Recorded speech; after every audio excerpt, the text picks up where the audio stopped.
मैं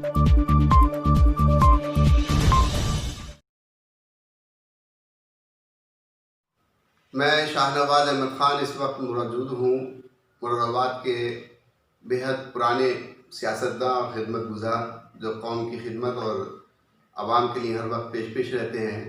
मैं तारुफ़ कराऊँगा आपका जनाब डॉक्टर छुट्टन साहब से। मौजूदा हालात में बहुत तेज़ी से सियासी हालात बदल रहे हैं। आज हम बात करेंगे आने वाले वक्त में किस तरीके से कौम को, हिंदुस्तान की आवाम को, सेकुलर मिजाज लोगों को क्या करना चाहिए, उस बारे में हम ख्यालात जानेंगे जनाब डॉक्टर छुट्टन साहब के। जी जनाब, आपका इस्तकबाल है मेरे चैनल पर।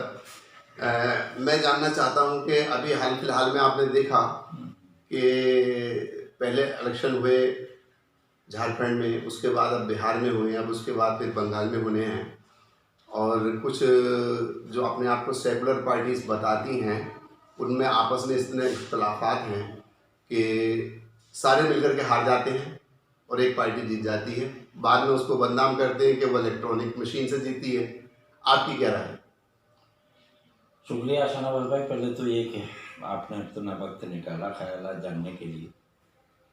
जाहिर है हम अलीगढ़ मुस्लिम यूनिवर्सिटी के प्रोडक्ट हैं, पढ़े लिखे हैं, वहाँ से आपकी नॉलेज में है। मुस्लिम डिग्री कॉलेज कायम किया जी।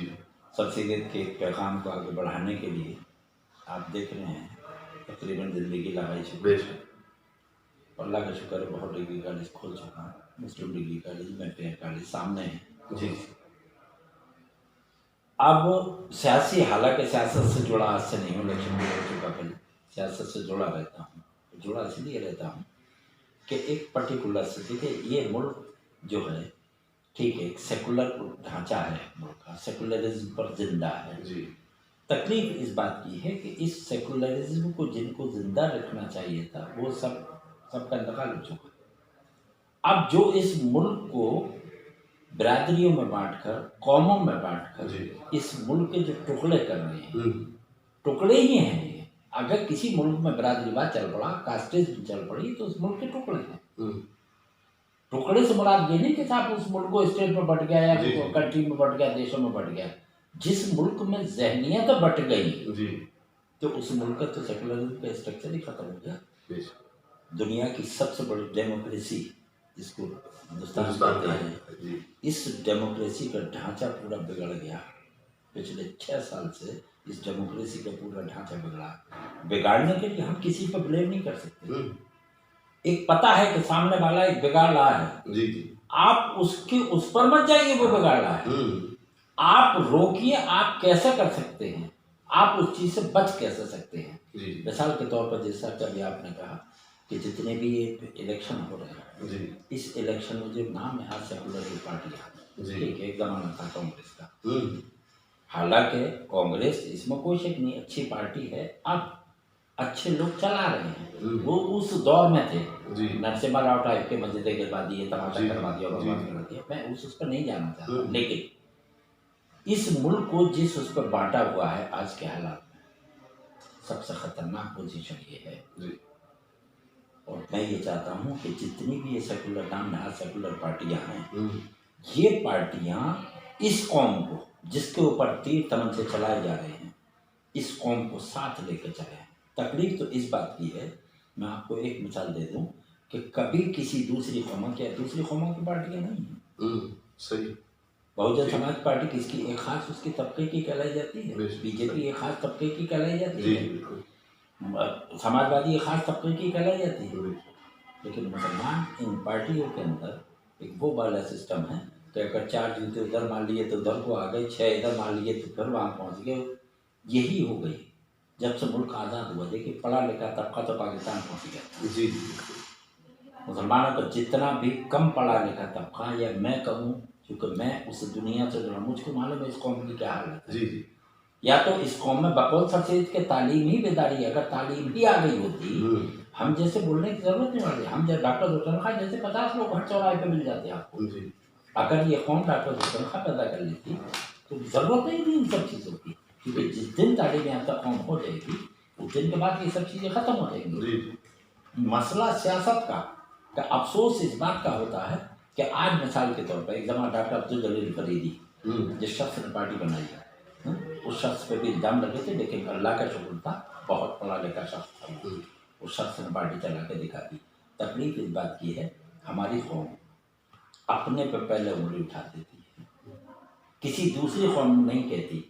मिसाल के तौर पर जब अभी इलेक्शन हुआ है बिहार का जी असदुद्दीन ओवैसी साहब ने 5 सीटें जीत ली। जी कितनी सीटों पर 20 सीटों पर गालिबन खड़े किए थे? जी जी 5 जीत 22-24 पे 22।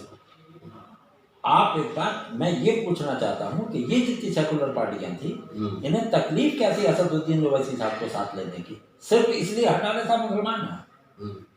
जो यूपी का हाल है, यूपी में तो यही जी है बिल्कुल कि आप किसी मुसलमान को नहीं जी चलने देना। आपकी बात पता खिलानी हो रही है। मैं आपको याद दिला दूं, एक बात कही थी एक इंटरव्यू में ओवैसी साहब ने कि हमें तो ये अछूत समझ रहे थे और इनको अब अपनी हकीकत पता लग गई है। तो आपका कहने का मतलब ये है कि ओवैसी साहब से इन लोगों को संपर्क करके इनसे गठजोड़ कर लेना चाहिए था। एक ही रास्ता है सिर्फ, आप अगर ये गलती करेंगे। देखिए अभी वेस्ट बंगाल में इलेक्शन होने जा रहा है, वेस्ट बंगाल में तकरीबन आप सोचिए 33-34% मुसलमान हैं जी। गलती करेंगे लोग अगर असदुद्दीन ओवैसी साहब को नहीं साथ लेंगे तो, क्योंकि अब वो ज़माना नहीं है। कौम को इससे वर्ष पोजीशन तो नहीं हो सकती जो आज है। हिंदुस्तान की जितनी बुरी पोजीशन आज है इससे बुरी मैं नहीं समझता कि होगी आगे। जी अब इसको बचाने की बात है, तो बचाने के लिए भाई आप हमको भी साथ लेके चलो ना।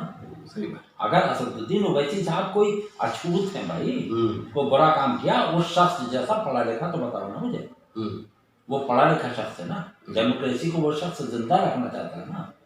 अगर हम उसका साथ नहीं देंगे, ठीक है, दुनिया हर आदमी अपने अपने का साथ दे रही है। जी बेशक सही बात। इसमें कोई चीज गलत मैं नहीं मानता। भाई आपकी मर्जी आप आलू खाएं, मेरी मर्जी है मैं चिकन खाऊं, ये तो भाई डेमोक्रेसी है ना। सही।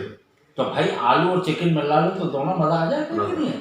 तो एक चीज ये है कि अगर उस शख्स को साथ कर लोगे तो बुरी क्या बात है। बिल्कुल ये चक्कर ही खत्म हो जाएगा कि साहब इन्होंने हरवा दिया, उन्होंने जितवा दिया। भाई जिसको हरवाने का इल्जाम लगा रहे उससे साथ क्यों नहीं लेके चलते आप? जी जी सही बात। उनको भी इतनी सीटें दे के चलो साथ में, फिर तो लफ्ज ही खत्म हो जाएगा ना, किसने किसको हराया किसने किसको जिताया। ठीक। मैं एक सवाल ये पूछना चाहता हूँ आपसे कि आपने अभी कहा कि लोगों चाहिए इन पार्टीज को कि हमें भी साथ लेकर चलें। आपसे मुराद है हमसे असदुद्दीन ओवैसी साहब की पार्टी को। आने वाले साल में उत्तर प्रदेश में भी असेंबली के चुनाव होने हैं, तो इन हालात में आप मुरादाबाद या पश्चिमी उत्तर प्रदेश के लोगों के लिए या और दीगर सेकुलर मिजाज लोगों के लिए क्या मैसेज देना चाहते हैं? देखिए जो सेकुलर लोग हैं, जो सेकुलर पार्टियां हैं, मेरी उनसे एक ही दरख्वास्त भी मान लीजिए और उनको सलाह भी होगी, एडवाइस भी उनको कि वो हमको माइनस ना करें। आप चूँकि माइनस करने बहुत करके देख चुके हो, आजमा चुके हो, हम अपनी इस कौम को समझाना चाहते हैं कि ये कौम समझ के डेमोक्रेसी को हाथ में लेके चले। और हम ये चाहते हैं कि वो लोग हमारे इस डेमोक्रेसी को तो समझे कि डेमोक्रेसी के माने यही है कि जो तुम हो वही हम हैं, तो हमको भी साथ लेके चलो। इसमें एतराज किस बात का भैया, चक्कर ही खत्म हो जाएगा। जब साहब उन्होंने हरवा दिया, अगर उन्होंने ये लफ्ज ही खत्म हो जाएगा। ये सारी सेकुलर पार्टियों से मेरी दरख्वास्त है कि ये मिलजुल असदुद्दीन ओवैसी साहब को अब माइनस करना गलत है। नंबर 1, मुसलमान ये कहना छोड़ दें कि साहब असदुद्दीन ओवैसी साहब बीजेपी के एजेंट हैं। किसी ने एक बात मैं पूछूं आपको, किसी जाटव ने, किसी एससी ने आज तक मायावती को कहा कि बीजेपी के एजेंट है? सही। मुलायम सिंह को या अखिलेश यादव को किसी यादव ने कहा कि वो बीजेपी का एजेंट है? तो मेरी सलाह है इन नाम नहार सेकुलर पार्टियों को कि ये बेहतरी से में असदुद्दीन ओवैसी साहब को साथ लेके चले। अब खैरियत ही इसी में है, इसके अलावा कोई रास्ता नहीं है।